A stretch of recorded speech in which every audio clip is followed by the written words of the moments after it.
কচুরি পানার ফুল দিয়ে বড়া ভাজতেছে, আনারস দিয়ে পায়েস বানাইতেছে, পান দিয়ে মাছের তরকারি বানাইতেছে।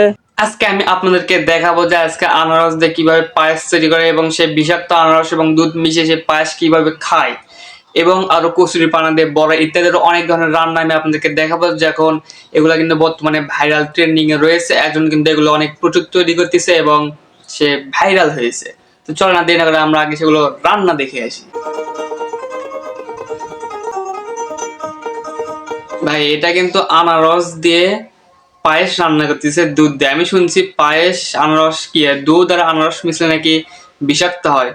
তো ভাই এগুলো তৈরি করতেছে কিভাবে? আনারস দিয়ে দুধ দিয়ে পায়েস, মানে কি খাওয়ার পর বেঁচে থাকবে নাকি মারা যাবে সেটাই ভাবতেছে আসলে। তো এবার দেখে দেখে কি বানেন, তো একটা দেখলেন আনারস দিয়ে পায়েস, শুধু এই একটা মানে কিন্তু থামে থাকেনি, এখন কি করতেছে, এখন কিন্তু কচুরি পানা আছে না, কচুরি পানা দিয়ে বড়া করবে ভাই, যেটা জীবনে কেউ বানায়নি, জীবনে কেউ কখনো খায় নাই, সেই কাজ করবে এই ব্যক্তি। আপনারা দেখেন ভিডিওগুলো দেখলে বুঝতে পারবেন, মানে যত রকমের আজব আজব জিনিস আছে সব এই তৈরি করতেছে আর কেউ না।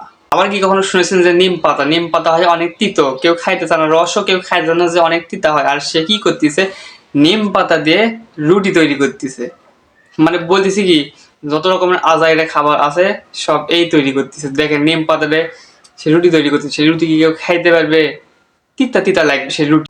আপনি চাইলে ট্রাই করতে পারেন বানায়, এই জন্যই ভাইরাল, কারণ সে আজব আজব জিনিস রান্না করতেছে, ফেসবুক অনলাইনে আপলোড দিতেছে, সেজন্য সে এখন ভাইরাল হয়েছে। তাই কি বলবো, সে এখন ঘাসকে পর্যন্ত ছাড় দেয়নি, ঠিক আছে? সে ঘাস পর্যন্ত কেটে কেটে রান্না করতেছে, বড়া বানাইতেছে, কখনো ঝোল করতেছে, কখনো রুটি বানাইতেছে, ইত্যাদি ইত্যাদি, হালুয়া, পায়েস, ক্ষীর, অনেক কিছু বানাইতেছে, মানে আজব আজব সব জিনিস দিয়ে। সে আর কোনো কিছু বাদ রাখেনি ভাই, কি কিছুই বাদ রাখে নাই। তো ঠিক আছে, আজকে ভিডিও পর্যন্তই। সবাই ভালো থাকেন, সুস্থ থাকেন। আসসালামু আলাইকুম। পরবর্তী কোনো ভিডিওতে আমার সাথে আমার দেখা হবে। বাই।